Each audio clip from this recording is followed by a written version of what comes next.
मेरी सास के दो रूप। शिवांगी आलू का पराठा बनाती है। ये आकर देखकर सावित्री शिवांगी के बाल खींच लेती है। क्यों री कमबख्त, मैंने तुझे कहा था मटर पनीर की सब्जी, आलू की कचौड़ी और आलू पूरी बना लेना, लेकिन तूने ये सब नहीं बनाया, अपनी मन मर्जी का खाना बना रही है। माँ जी, मुझे दर्द हो रहा है। माँ, आप कहाँ हो? शिवांगी खाना बन गया क्या? मयंक रसोई में आ ही रहा होता है कि इतने में सावित्री अपने हाथ से उसके आंसू पोंछकर बाल ठीक कर देती है और प्यार से कहती है। इतने में मयंक आ जाता है।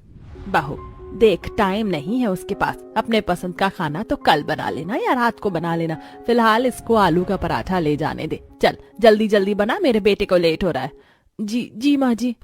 आपकी पसंद का खाना कौन सा खाना बना रही हो तुम शिवांगी? वो मैं आलू अरे मयंक बेटा, बहू का आलू की कचौरी, आलू पूरी, मटर पनीर की सब्जी खाने का मन था। अब वो ये सब बनाती तो तू लंच कैसे ले जाता, इसीलिए मैंने बोल दिया फिलहाल आलू का पराठा बना दे ताकि तुझे लेट ना हो। मेरी प्यारी माँ, आप मेरा कितना ख्याल रखती हैं ताकि मैं लेट ना हूँ, टाइम पर ऑफिस जाऊँ, टाइम पर खाना खाऊं। वैसे शिवांगी, तुम रात में ये सब खाना बना लेना और माँ को जो पसंद है वो भी बना लेना। जी मैं बना दूंगी, आप बाहर इंतजार कीजिए, मैं टिफिन बना कर लाती हूँ। ये सुनकर मयंक चला जाता है। तब आंखों में आंसू लिए शिवांगी। वाह माँ जी, इतनी जल्दी तो गिरगिट भी रंग नहीं बदलता होगा जितनी जल्दी आप अपना रंग बदलती हैं। मैं पूछती हूँ, आखिर आपको अपना दो दो रूप दिखाकर क्या मिलता है? मेरे सामने कुछ और उनके सामने कुछ और। मुझे अपना दो दो रूप दिखाकर बहुत मजा आता है। देखा ना तूने, अभी मेरा बेटा कितना मुझ पर विश्वास करता है। तू अगर इसे बता भी देगी कि मैंने तेरे साथ क्या क्या किया है तो भी वो तेरा विश्वास नहीं करेगा। वो मुझे देवी मानता है, देवी। एक दिन आएगा माँ जी कि वो आपका असली रूप देखेंगे। दुनिया खत्म हो जाएगी करीब बहू, लेकिन ये दिन कभी नहीं आएगा। सावित्री बहू को बालों से झटक कर चली जाती है, जिससे स्लेब पर उसका माथा लग जाता है और चोट लग जाती है। पता नहीं माँ जी के मन में ऐसा कौन सा जहर है मेरे लिए जो वो मुझे पसंद नहीं करती और अपने बेटे के सामने इतनी सच्ची सावित्री बनती है, लेकिन है एकदम अपने नाम की उल्टी, बिल्कुल मक्कार। शिवांगी खाना बनाकर बालों से अपनी चोट छुपाकर पति को ब्रेकफास्ट देती है और उसका टिफिन भी रख देती है। सब नाश्ता कर लेते हैं। ससुर टीवी देखता है। मयंक और दुष्यंत टिफिन लेकर ऑफिस चले जाते हैं। वहीं बहू घर का सारा काम करने के बाद सो जाती है। तब सावित्री पानी डालकर जगा देती है। गरीब कहेंगी, और कितना पलंग तोड़ेगी, चल उठकर काम कर। माँ जी, मैंने तो सारा काम खत्म कर दिया था, इसीलिए सोई थी। कपड़े धो लिए बहू? हाँ माँ जी। बर्तन भी साफ कर लिए, छत से गेहूं भी उठा लिए और पिसवाने के लिए भी छोड़ दिए। ये तो सारा काम करके बैठी है, शाम को जब मयंक आएगा तब मैं कान कैसे भरूंगी? अरे सावित्री, हो सावित्री, अरे कहाँ हो तुम? मुझे मेरा अखबार नहीं मिल रहा, जरा दे दो। अरे वहीं टेबल पर रखा है, जरा देखो। अरे मुझे नहीं मिल रहा, तभी तो आवाज लगा रहा हूँ तुम्हें, नीचे आओ। ये भी ना मानते नहीं है।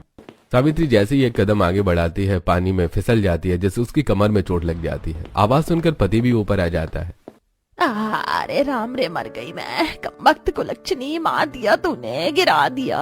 मुझे यही चाहती थी ना, लेकिन माँ जी ये मैंने थोड़ी किया है, आप खुद। हे भगवान, सावित्री तुम गिर कैसे गई? कितनी जोर से आवाज आई? हाँ तो इतनी तेज की गिरी हूँ, आवाज तो आएगी। बहू के कमरे में पानी था, पता नहीं क्या कर रही थी। ये गरीब मुझे मारना चाहती है। नहीं पापा जी, ऐसा कुछ नहीं है। माँ जी, मैं आपकी कमर में दवाई लगा देती हूँ। पापा जी, हम इन्हें कमरे में ले चलते हैं। हाँ बहू ले चल। दोनों उसे उठाकर कमरे में ले जाते हैं और बहू सास की कमर पर दवाई लगा देती है और आराम करती है। शाम को बहू सास की पसंद का मटर पनीर, आलू पूड़ी इत्यादि बना लेती है। जब बेटा आ जाता है तो सावित्री उसके सामने एक्टिंग करने लगती है। उसके चलने के ढंग को देखकर दोनों बेटे, अरे माँ क्या हुआ आपको? आप ऐसे क्यों चल रही हो कमर पकड़ पकड़ के? हाँ माँ, आपको क्या हुआ? सुबह तक तो आप ठीक थी। अब क्या बताऊं, तेरी बहू से ये पूछने गई थी कि शाम को चाय के साथ क्या खाएगी, मैं बना देती हूँ। तेरी बहू तो सो रही थी, उसके कमरे में पानी था और मैं गिर गई। फिर क्या, कमर में बहुत तेज की चोट लगी है। मैं आपकी मदद करती हूँ, सबके बारे में सोचती हूँ और मेरे साथ ही ऐसा हो जाता है। शिवांगी, ये सब क्या हुआ है? तुम सो रही थी, ये तो देख लेती कि तुम्हारे कमरे में पानी है या नहीं। देखा, तुम्हारी वजह से माँ को चोट लग गई। ध्यान कहाँ रहता है तुम्हारा? मयंक जी, मेरा विश्वास कीजिए, मेरा कमरा साफ था, वो माँ जी ही पानी। अब मुझे झूठा साबित करना चाहती है मेरे बेटे के सामने। तेरे कमरे में मैं पानी से फिसली हूँ कि नहीं? हाँ, मेरे कमरे में पानी था। भाभी, आपको ध्यान रखना चाहिए था ना। शिवांगी, ये लापरवाही करना छोड़ दो। अब से तुम रोज 3-4 दिन तक माँ की कमर में दवाई लगाओगी, उनकी सेवा करोगी, समझी? जी, कर दूंगी। सावित्री नाम है मेरा, सावित्री, सती सावित्री बनके तो दिखाना है। चलो अच्छा है, मेरी बहू ने मेरे 2 रूप भी देख लिए। इसे इसी तरह बस में करके रखना ही होगा, वरना मेरा बेटा मेरी बातों में कैसे आएगा। बेटा कोई बात नहीं, बहू ने जानबूझकर तो किया नहीं होगा। तू मेरी बहू को कुछ मत बोल, पूरा दिन काम करती है, गिर गया होगा उस कमरे में पानी, छोड़ तू। देखा तुमने, माँ ठीक से चल भी नहीं पा रही है, लेकिन फिर भी तुम्हें कह रही है कि मैं डांटू नहीं। भूल जाऊं इस बात को। मेरी मम्मी का ख्याल रखना यार, ये सब मुझे पसंद नहीं है। जी, दोबारा ऐसा नहीं होगा। खाना खाने के बाद शिवांगी अपनी सास की कमर में दवाई लगा देती है। अगली सुबह सास पूजा कर रही होती है, भगवान पर फूल चढ़ाती है और बेटा उसके पैरों के सामने सिर झुका लेता है। अरे अरे बेटा, ये तो क्या कर रहा है? अगर झुकना है तो ईश्वर के सामने झुक। माँ, मेरे ईश्वर तो तुम ही हो, तुम ही जन्मदाता हो, तो तुम्हारे सामने ही झुकूंगा ना। तुम्हारे बिना मेरा क्या है? तुम्हारी सेवा ही मेरा धर्म है। हाय मेरा बच्चा, मुझसे कितना प्यार करता है। हे भगवान तुझे हमेशा खुश रखे। और मुझे क्या चाहिए? भैया भी ना माँ के भक्त बने फिरते हैं। वाह बेटा वाह, तू बस अपनी माँ से ही प्यार कियो हैं, बाप तो कुछ है ही नहीं। नहीं पापा, ऐसी बात नहीं है, लेकिन आप तो जानते हो ना, माँ का स्थान सबसे ऊपर होता है। हाँ, और बाप का नंबर कहीं नहीं आता। यह कहकर दोनों बेटे अपने ऑफिस चले जाते हैं और चंपक अखबार पढ़ने। ये सब दूर खड़ी बहू देख रही थी। पता नहीं माँ जी ने अपने बेटे पर कौन सा जादू मंत्र फूंक रखा है। बेटा माँ के अलावा कुछ सुनता ही नहीं है। लेकिन जब उनके दूसरे रूप के बारे में माँ जी को पता चलेगा ना, उसी दिन इनका दिल ऐसा टूटेगा कि रोने की भी आवाज नहीं आएगी। कहते हैं प्यार जितना ज्यादा हो, उसकी मिली चोट और गहरी और खामोश होती है। इतने में सास हॉल में आती है और सोफे पर धूल देखकर चिल्ला पड़ती है। बहू, ये सब क्या है? सोफे पर इतनी धूल क्यों है? मुझे नहीं लगता घर संभालना तो तेरे बस की बात है। 4 मेहमान आ गए तो क्या बोलेंगे कि हमारे गरीब बहू ही ऐसी है। अगर तू थोड़ी सी अमीर होती तो इसी घर में पैसे आते, दहेज में वैक्यूम क्लीनर आता, उससे सफाई होती। लेकिन तुझे ही नौकरानी बनने का शौक है तो घिस अब खुद को। माँ जी, आप आए दिन मुझे गरीब बोलती हैं, ठीक है, लेकिन दहेज की बात क्यों बोलती है? शादी जब हो रही थी आपने मना कर दिया और फिर अचानक से पैसों की डिमांड कर दी। ऐसे में हम कहाँ से लाएंगे? तेरी ये मजाल, तू मुझे जवाब देगी? मुझसे जुबान लड़ाएगी? तेरे जैसी बहू घर की लक्ष्मी नहीं मनहूस होती है। माँ जी, आप कहीं की बात कहीं मत ले जाइए। मैं कहीं की बात कहीं ले जा रही हूँ? अब देख मैं तुझे कहाँ ले जाती हूँ। सावित्री उसे चांटा मारकर जमीन पर गिरा देती है और बहू जब दोबारा उठती है तो मारते मारते उसे दूसरे कमरे में ले आती है। बस कीजिए माँ जी, अपने 2 रूप दिखाना बस कीजिए। तंग आ गई हूँ मैं आपकी इस दिखावटेपने से। मेरे पति को आप ज्यादा समय तक गुमराह नहीं कर पाएंगी। जब वो ये मार पीट के निशान देख लेंगे ना, तो मैं उन्हें सब कुछ बता दूंगी। ये सुनते ही सावित्री जोर जोर से हंसकर ताली बजाने लगती है। तू मेरे बेटे को सब कुछ सच सच बताएगी, लेकिन क्या फायदा? मेरा बेटा तो तुझ पर भरोसा करेगा ही नहीं। और तूने ज्यादा चालाकी की तो भूल मत, मैं तुझे इस घर से भी बाहर निकाल सकती हूँ और तेरा डिवोर्स भी करवा सकती हूँ, इसीलिए मुंह बंद रख। ये आपने ठीक नहीं किया माँ जी। बहू, तूने मेरा दिमाग गर्म कर दिया। अब जाकर मेरे लिए चॉकलेट शेक बनाकर ला, वरना जानती है ना, दूसरा रूप दिखाकर एक ही 4 लगाने में मुझे ज्यादा देर नहीं लगेगी। एक फोन किया बेटा भाग भाग कर मेरे पास आएगा। शिवांगी रोते रोते रसोई में जाकर चॉकलेट शेक बनाती है। वहीं सावित्री झूले वाली कुर्सी पर झूलते हुए हंसती है। अच्छा हुआ उस दिन सरोजनी अमृता से मेरी बात हो गई। वैसे सावित्री, तेरा बेटा तो अरेंज मैरिज में भी अपनी बहू पर काफी प्यार छिड़क रहा है। कैसे शादी के बाद उसे बाजार में आइसक्रीम खिला रहा था, घुमाने ले गया और इस महीने में डिनर डेट पर भी ले गया। अब तो लगता है तेरा बेटा तेरे हाथ से गया और बहुत जल्द तेरी वो बहू जो गरीब है तुझ पर हुक्म चलाएगी। हाँ, अब वो दिन दूर नहीं जब सावित्री काम वाली बाई की तरह काम करती नजर आएगी। बाप रे, इस उम्र में मुझे झाड़ू पोछा नहीं होता। क्या बोला बुढ़िया तूने? 1 लात पड़ेगी ना, काम करती नजर आएगी। चल जल्दी ये साफ कर, फिर मेरे लिए चाय बनाना। हाँ हाँ बहू, मैं करती हूँ। नहीं नहीं नहीं नहीं, मैं ऐसा कुछ नहीं होने दूंगी। मेरी बहू को मैं कब्जे में रखूंगी, उसे इतना प्यार करूंगी कि वो मेरे साथ ऐसी हरकत करेगी ही नहीं। तुम्हें नहीं पता, लेकिन प्यार से सब कुछ हासिल किया जा सकता है। और फिर मैंने वो प्यार का रास्ता अपनाया, अपनी बहू को बेटे के सामने खूब प्यार किया, और उसके जाने के बाद ऐसा मन में डर बसाया कि चाहकर भी बेचारी मेरे बेटे को कुछ नहीं बोल सकती। यही सब मैं अपनी दूसरी बहू के सामने भी करूंगी, फिर वो भी कहेगी, अरे मेरी सास के दो दो रूप हैं। अगले दिन ब्रेकफास्ट के बाद, अरे शिवांगी, शाम को मेरी इंपॉर्टेंट मीटिंग है, डिनर मेरा वहीं होगा, लेकिन मैं घर पर चेंज करने आऊंगा, इसलिए मेरी फेवरेट शर्ट धो के रख देना। आप निश्चिंत रहिए, मैं साफ करके रखूंगी। ठीक है, बाय। सॉरी मयंक बेटा, आज मुझे तेरी फेवरेट शर्ट खराब करनी होगी, ताकि बहू भी मेरी मुट्ठी में रहे और तू भी। घर का झाड़ू पोछा, झूठे बर्तन साफ करने के बाद शिवांगी पति की फेवरेट शर्ट पैंट धोकर छत पर सुखा देती है। वहीं सामने वाली छत पर पड़ोसन अमृता भी होती है।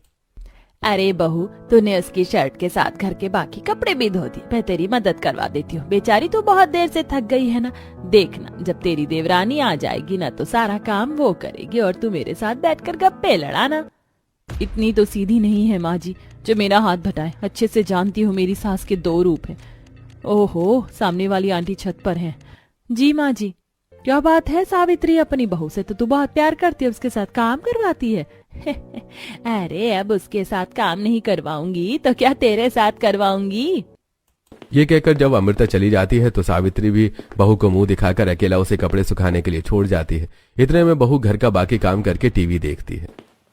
बहू, तूने मयंक की शर्ट को साफ कर दिया जो टीवी देख रही है? हाँ माँ जी, कर दिया था। बहू टीवी देखती है और सावित्री अपने बेटे की फेवरेट शर्ट को जमीन पर गिराकर गंदा कर देती है। शाम को आकर जब वो मीटिंग वाली शर्ट मांगता है तब शिवांगी को वो गंदी मिलती है। हे भगवान, ये शर्ट गंदी कैसे हो गई? अब मैं क्या जवाब दूं? मैंने तो एकदम साफ करके रखी थी। अरे बहू, ये गंदी कैसे हो गई? अब मेरा बेटा क्या पहनेगा? लाओ शिवांगी, मेरी फेवरेट शर्ट दो। अरे ये तो इतनी गंदी हो रखी है, तुमने ड्रायर नहीं किया क्या? और ये तो फट भी गई है। मैं बोल रहा हूँ आजकल तुम ठीक से काम नहीं करती हो, कहाँ ध्यान रहता है तुम्हारा? अब मैं मीटिंग में क्या पहन लूंगा? एक काम बोला था तुमसे, वो भी नहीं हुआ। जी मुझे नहीं पता ये कैसे हुआ, मैंने तो धोया था। देख बहू, झूठ मत बोल। अगर तूने नहीं धोया तो सच बता दे कि तू टीवी देख रही थी। मैंने तुझसे पूछा भी था कि तूने मेरे बेटे की शर्ट साफ की या नहीं। नहीं नहीं माँ जी, ऐसा कुछ नहीं, मैंने साफ किया था। लापरवाही की भी हद होती है शिवांगी। बेटा तू आधे घंटे बैठ जा, मैं अभी धोकर इसे सुखाकर इसे ठीक कर लाती हूँ। तेरी मीटिंग है ना? नहीं माँ, रहने दीजिए, मैं कुछ और पहन लूंगा। अरे ये देखकर कुछ तो अजीब लग रहा है, बहू तो ऐसा नहीं कर सकती। तब मयंक के कमरे में चेंज करने जाता है और सावित्री तिरछी नजर से बहू को देखकर हंसती है।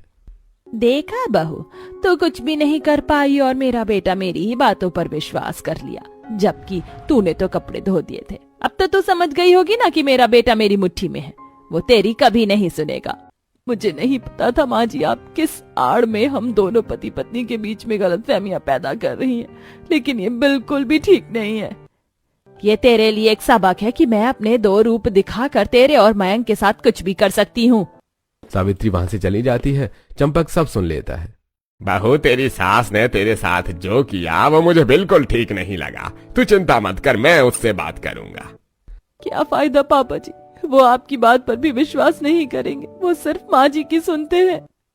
तब रसोई में चली जाती है और मयंक मीटिंग के लिए तैयार होकर निकल जाता है। इतने में दुष्यंत आ जाता है। उसी वक्त सावित्री एक लड़की की फोटो दुष्यंत को दिखाती है, जो दुष्यंत को पसंद आ जाती है और सावित्री कुछ दिनों में अपने बेटे की शादी अनीशा से करवा देती है और बड़े प्यार से उसका गृह प्रवेश करती है। देखो कमला, सरोजनी, अमृता, मेरी बहू आ गई। अब मैं निश्चिंत हो सकती हूँ, या ये बोलूं कि गंगा भी नहा सकती हूँ। अब से इस घर की जिम्मेदारी तुम दोनों ही संभालोगी। हाँ क्यों नहीं माँ जी? सही है सावित्री, सही है। अब तेरे घर में दो बहुएं आ गई हैं, तू बैठकर आराम से खाएगी और तेरी बहुएं तुझे गरम गरम खाना बना कर देंगी। हाँ ये तो है। तो अब हम चलते हैं, हमें भी रात से शादी की थकान हो रही, तुम सब भी आराम करो। बाहर के सभी लोग अपने अपने घर चले जाते हैं और घर के लोग भी आराम करते हैं। जैसे ही बहू अपने कमरे में जा रही होती है तो सावित्री उसका हाथ पकड़कर खींचती है। माँ जी मेरा हाथ। बहू, भले ही मैंने तुझे सबके सामने कह दिया कि अब तुझे ही घर की सारी जिम्मेदारी संभालनी, इसका मतलब ये नहीं कि तू इस घर पर अपना राज चलाए और मैं चाबियां तुझे दे दूं। भूल मत, इस घर की मालकिन अभी भी मैं ही हूँ। माँ जी आप ये अरे मैं तो मजाक कर रही थी, देखना चाहती थी मेरी बहू मुझसे डरती है या नहीं। हाँ बीना माँ जी। बहू हंस के कमरे में चली जाती है। अगली सुबह नई बहू सबके लिए बढ़िया सा खाना बनाती है, जिसे खाकर सब खुश होते हैं। अरे वाह बहू, तुमने खाना तो बहुत अच्छा बनाया है। ये तो है, जरा और मटर पनीर की सब्जी देना अनीशा। जी ये लीजिए ना जेठानी जी, आप भी खा लीजिए। अरे नहीं, जब सब खा लेंगे तब मैं लास्ट में खा लूंगी। अरे ऐसे कैसे आप लास्ट में खाना खाएंगी, सबके साथ खा लीजिए। माँ जी आप ही कुछ कहिए। हाँ हाँ मेरी प्यारी बहू, आजा हम सबके साथ बैठकर खाना खा, जब देखो लास्ट में खाना खाती है। शिवांगी सास के दो रूप को जानती थी, इसलिए झिझकते हुए डाइनिंग टेबल पर बैठ जाती है। खाना खाना उसके लिए मुश्किल था। खाना खाने के बाद जब वो रसोई में बर्तन साफ कर रही होती है और दोनों भाई ऑफिस चले जाते हैं, तब सावित्री उसका गला पकड़ कर कहती है, क्यों री, आज तो तूने मेरे बगल में बैठने की गुस्ताखी कर दी, दोबारा मत करना। मैं नहीं चाहती तेरे जैसे गरीब लोग मेरे आजू बाजू बैठे। मेरे घर में है ये काफी नहीं है। माँ जी मैं नहीं बैठना चाहती थी, अनीशा ने मुझे बैठाया। उसको तो मैं अलग से देखूंगी, उसका हाल भी तेरे जैसा बना दूंगी। ये चुपके से सुनकर अनीशा को विश्वास नहीं होता। सावित्री चली जाती है। दीदी आप ठीक तो हो? मैंने देखा माँ जी ने क्या किया। अरे कुछ नहीं हुआ, तुम अपना काम करो। शिवांगी नजरें चुराकर वहां से कपड़े धोने चली जाती है। शाम को अनीशा झाड़ू लगा रही होती है, तब पड़ोसन को आता हुआ देखकर सावित्री उसके हाथ से झाड़ू लेकर झाड़ू लगाने लगती है। अरे माँ जी मैं कर लूंगी, आप रहने दीजिए, आप ये सब क्यों कर रही हैं? अरे बहू अभी तेरे हाथ की मेहंदी भी नहीं उतरी और तू झाड़ू पोछे का काम करेगी? अरे तू तो मेरे घर की लक्ष्मी है, लक्ष्मी। ये क्या सावित्री, तेरी नई बहू ने आकर तुझसे झाड़ू लगवाने शुरू कर दिया? अरे मेरी बहू लक्ष्मी है, भला मैं उससे काम कैसे करवा सकती हूँ? क्या हो गया अगर मैंने अपने घर में झाड़ू लगा दी तो? ये क्या, माँ जी तो चप्पल की तरफ फ्लिप हो गई और पड़ोसन के सामने कैसे अच्छा बनने का नाटक कर रही है। जो मैंने बड़ी दीदी के साथ देखा वो माँ जी का असली रूप था, या ये असली रूप है? अब तो मुझे माँ जी पर और भी नजर रखनी होगी। कुछ देर बाद सावित्री अपने कमरे में सूप पी रही होती है, जिसमें ज्यादा नमक हो जाता है। ये क्या शिवांगी, तुझे एक सूप भी नहीं बनाया गया? कितना तेज नमक है इसमें, लगता है तू ऐसे नहीं मानेगी। बहुत दिन हो गए तुझे डोज मिले हुए। ये कहकर सावित्री अपनी बहू का गला पकड़ लेती है। माँ जी मुझे छोड़िए, बहुत दर्द हो रहा है, गलती से हाथ फिसल गया होगा इसीलिए नमक तेज हो गया। अच्छा हाथ नहीं, मुझे तो लगता है तेरी बुद्धि फिसल गई है। अब तुझे लाइन पर लाना ही होगा। अरे शिवांगी कहाँ हो तुम, माँ के पास हो क्या? मयंक की आवाज सुनकर सावित्री बहू को प्यार करने का ढोंग करने लगती है और अपने हाथ से सूप पिलाती है। दर्द में शिवांगी भी मुस्कुराकर, ले बहू मेरे हाथ से सूप पी, तू तो मेरी बेटी जैसी है। अब तुझे प्यार नहीं करूंगी तो किसको करूंगी? मेरे बेटे तो काम करते रहते हैं। अच्छा माँ मैंने सब सुन लिया, मैं भी आपको प्यार करता हूँ, पहले आप सूप पिलाओ फिर मैं आपको पिलाऊंगा।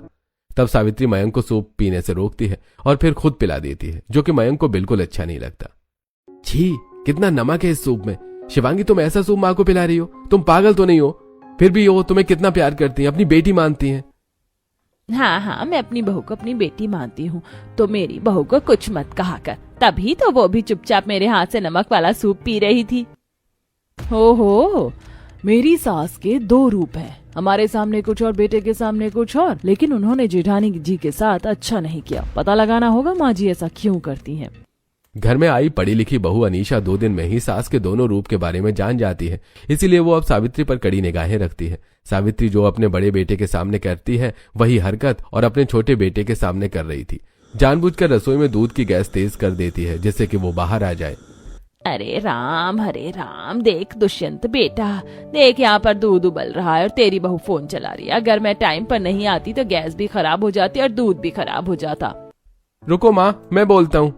अनीशा अनीशा कहाँ हो तुम? तब दुष्यंत की आवाज पर अनीशा हंसते हुए फोन पर बात करते हुए आती है। अरे हाँ ठीक है, बात करती हूँ तुझसे बाद में, बाय। हाँ क्या हुआ जी? क्या हुआ कि बच्ची अगर मन नहीं होता तो अभी दूध जल जाता। इतना भी क्या फोन पर बात करना है कि तुम गैस तेज करके रसोई से बाहर चली गई? गैस मध्यम भी तो कर सकती थी ना। जी मैं गैस कम करके ही किचन से बाहर गई थी बात करने, यहाँ खिड़की से बाहर शोर आ रहा था। अच्छा कम थी तो मुझे गैस तेज कैसे मिली? मैं क्या झूठ बोल रही हूँ दुष्यंत बेटा? चलो खैर कोई बात नहीं, जाने थे बेटा, मैं नहीं चाहती मेरी वजह से तुम दोनों के बीच कोई दरार आ जाए। देखा तुमने, तुम तो नहीं मानी लेकिन माँ ही झुक गई। दुष्यंत जी मेरी बात समझने की कोशिश कीजिए, मैं सब अच्छे से जानती हूँ। मैं ये बुढ़िया मेरे साथ वही करना चाहती है जो बड़ी दीदी के साथ करती है, लेकिन अब मुझे इनका भांडा फोड़ना ही होगा। दुष्यंत की माँ की बातों पर विश्वास करके चला जाता है। दिन गुजरते हैं। सावित्री मोहल्ले वाले और अपने बेटों के सामने खूब अच्छा बनने की कोशिश करती है और बड़ी बहू को बदनाम कर देती है कि सास उसका काम करती है। और शाम को दोनों बहू बाजार जाती हैं। तब दीदी, आप माँ जी का अत्याचार क्यों सहती हो? भैया को बता दीजिए ना। दरअसल मैंने भी माँ जी के 2 रूप देख लिए हैं। जो उन्होंने आपके साथ किया वही उन्होंने मेरे साथ किया। पहले दिन ही जब कमरे के अंदर मैं जा रही थी तब उन्होंने मेरा जोर से हाथ पकड़ के डायलॉग मारा था कि वो मालकिन है, मैं नहीं। आखिर तुमने भी सासू माँ के 2 रूप देख ही लिए, लेकिन अनीशा, माँ जी ने उनकी आंखों पर इस कदर प्यार की पट्टी चढ़ा रखी है कि वो मेरी बात पर विश्वास नहीं करेगी, बल्कि माँ जी ने अगर तलाक करवाना भी चाहा तो वो भी हो जाएगा। इस बात की वो मुझे धमकी दे चुकी है। लेकिन क्यों दीदी? शायद मैं गरीब हूँ इसीलिए वो मेरे साथ ऐसा करती है, या फिर मैं उनके बेटे को छीन ना लूं इसलिए। दीदी, आप फिक्र मत करो, मैं आपके साथ हूँ। और ये तो सावित्री की 2 बहू है ना। मेरे सुनने में आया था सावित्री एक बहू के कपड़े सुखाती, दूसरी के लिए झाड़ू लगाती। कैसे दिमाग है जो सास को इतना परेशान कर रखा, खुद कुछ नहीं करती। अरे कमला, तुझे नहीं पता, बेचारी सावित्री नहीं, बेचारी तो ये दोनों है। सावित्री ने अपने 2 रूप दिखा रखे हैं। 2 रूप बेटों के सामने तो इन बहू की चलती ही नहीं।